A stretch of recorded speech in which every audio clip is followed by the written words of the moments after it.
Hello বন্ধুরা, আমি বিটিয়া। আমার চ্যানেলে অনেক অনেক ওয়েলকাম জানিয়ে প্রায় 2 মাস পর শুরু করছি আজকের ভিডিও। তো দেখো, ট্রেনে এখন আছি, তো শুরু করিনি ভোর থেকে। তো ভেবেছিলাম ভিডিও করব না, তো বাড়ি যাচ্ছি আমি বাবার বাড়িতে। তো দেখো, এখন এই যে বাবা হাওড়া পর্যন্ত গেছিলো আর আমার হাজব্যান্ড এসেছিলো হাওড়া পর্যন্ত। আমার হাজব্যান্ড ছুটি পায়নি, তাই আমাকে বাড়ি পর্যন্ত দিতে যেতে পারলো না। তো নিতে আসবে, জামাই ষষ্ঠী আছে, জামাই ষষ্ঠীতে নিতে আসবে। তো দেখো, ছেলে ঘুমিয়ে গেছে আর প্রচুর গরম পড়ছে। তো দেখো, এটা নবদ্বীপের এই যে ব্রিজটা, আমরা নবদ্বীপ হয়ে এলাম কারণ আজকে কলকাতায় ভোর ছিল, তার জন্য আমরা আর হাওড়ার বাইরে বেরোইনি। তো যাই হোক, অনেক দিন পর ভিডিও দিচ্ছি, ভালো লাগছে। আর ভেবেছিলাম প্রথম থেকে ভিডিও করিনি, দেবো না বলে।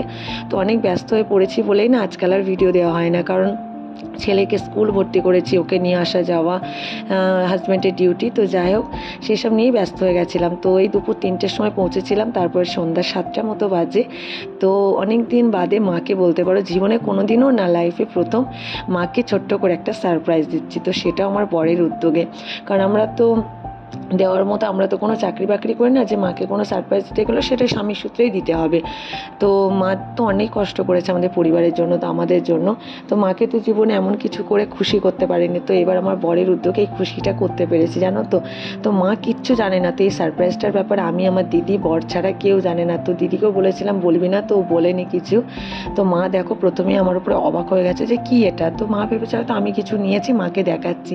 তো এটা হচ্ছে সোনার জিনিস, সোনার কানের। তো মা এই যে 24 সালে মে মাসে 31 তারিখে মার গত 22 বছর চাকরি জীবন করে অবসরপ্রাপ্ত হলো মা। তো যেহেতু জামাই ষষ্ঠী, তারপর রিটায়ারমেন্ট হলো, তার জন্য আমার বর বলছে মাকে একটা কিছু সোনার জিনিস দিই, ছোট হলেও। তা আমি বলছি তাহলে আংটি দেবো। তো আমার মাও না জীবন অনেক কষ্ট করেছে, হাতের, গলার, কানে সব কিছু এখন হলেও না সব কিছু খুলে খুলেও জমি জায়গা অনেক কিছু করেছে আমাদের জন্য। তো তখন আমি ভাবছি মাকে তাহলে একটা আংটি দিই। তো বড় বলছে আংটি দিলে কোনো সারপ্রাইজ থাকবে না জীবনে, যেহেতু ছোটো বড়ো হতে পারে, তুমি যদি জিজ্ঞাসা করো জেনে যাবে, তো চলো একটা কানের দিই। আর মাও কদিন আগে আমাকে ফোনে বলছিল যে মা একটা বসা কানের নেবো, যাতে বয়স হচ্ছে পড়তে পারি। তো মার এই যে গোল কানের বা অনেক রকম ডিজাইনে আছে মার ছোটো বড়ো। তো আমি বলছি তাহলে ট্রায়াঙ্গেল এই শেপটা দিই, নেই।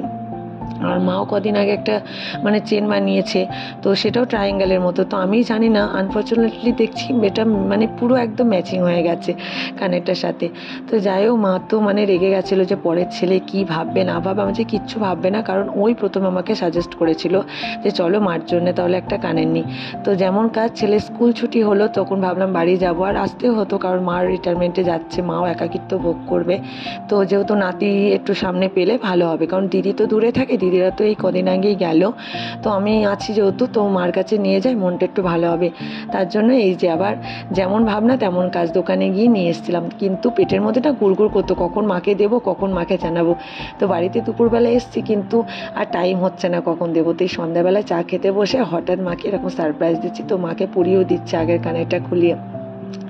তো জানো তো, আমি খুব সৌভাগ্যবান যে আজকে পরের ছেলে হলেও মানে আমার মা বাবার জন্য এতটা ভেবেছে। কারণ এর মানে আমার মা বাবাও আছে, আমার মা বাবা এমন কর্ম করেছে নিশ্চয়, সেই স্থানেই তার জন্য আমার মানে বর মা বাবাকে বসিয়েছে। শুধু যে ছেলের মা বাবার জন্যই সে করবে সেটা নয়, কারণ সে যখন জন্ম দিয়েছে সেটাও মা, আর আমার মা বাবাও প্রতিটা মানে ভালো মন্দে আমাদের পাশে চরমভাবে ঠেকেছে বলতে পারো, তোমরা সেটা অনেকেই জানো।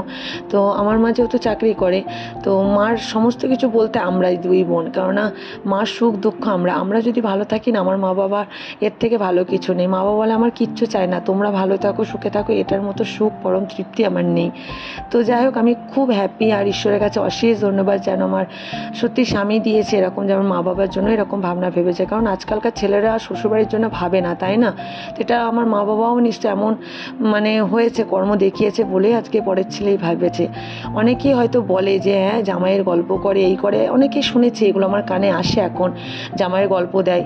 তো তাদেরকে একটা কথাই বলতে চাই, জামাই এরকম হলে তো জামাইয়ের গল্প দেবেই, তাই না? আর অনেকে এটাও বলেছে আমরা দুই মেয়ে, কি হবে তাদের।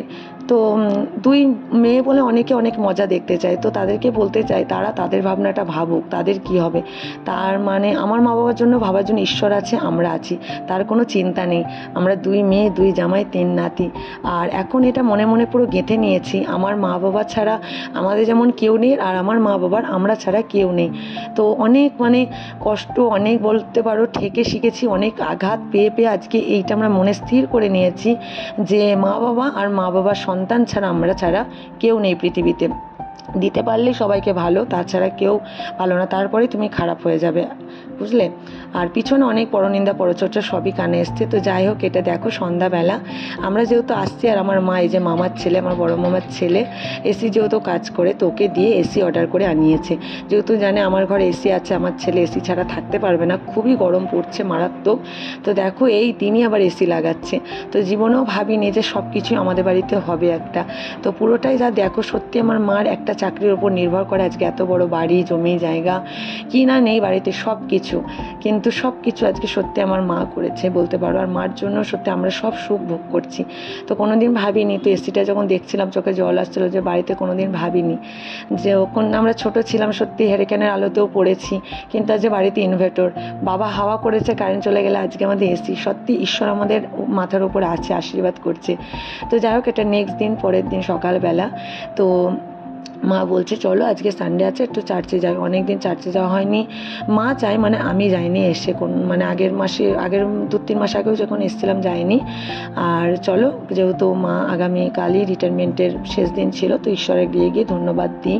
জানো তো মা এখানে ক্যান্ডেল জ্বালাচ্ছে, ধূপ জ্বালাচ্ছে, এগুলো তো খুবই ভালো লাগলো চার্চে এসে। তো আমি এই প্রথমে একটু ক্লিপ নিয়েছিলাম। যাই হোক, তারপর সারাদিন আর ভিডিও করা হয়নি। মা তারপরে এই যে বিকালবেলা খাওয়া দাওয়ার পরে মা বললো চলো টেহট্টু বলে আমাদের এখানে একটা বাজার আছে, তো ওখানে ঘুরে আসি, চলো একটু খাওয়া দাওয়া করে আসি, আইসক্রিম টাইসক্রিম আর কেনাকাটা টুকিটাকি মা আমাদেরকে দেবে এরকমই। আর জামাই ষষ্ঠী যেহেতু আসছে, আমার বরের জন্য একটু কিনবে কিছু।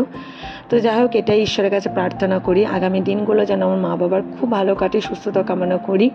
আর মা বাবার পাশে যেন আমরাও থাকতে পারি, ছোট ছোট খুশি তাদেরকে দিয়ে যেন সুখী করতে পারি। কারণ আমরা যদি ভালো থাকি, আমার মা বাবা আরও ভালো থাকবে।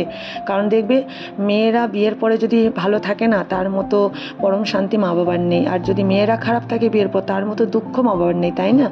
তো চলো, অনেক দিন পর ভিডিও দিলাম, সবাই সুস্থ থেকো, ভালো থেকো, আবার নেক্সট ভিডিওতে দেখা হচ্ছে। Tata, bye bye.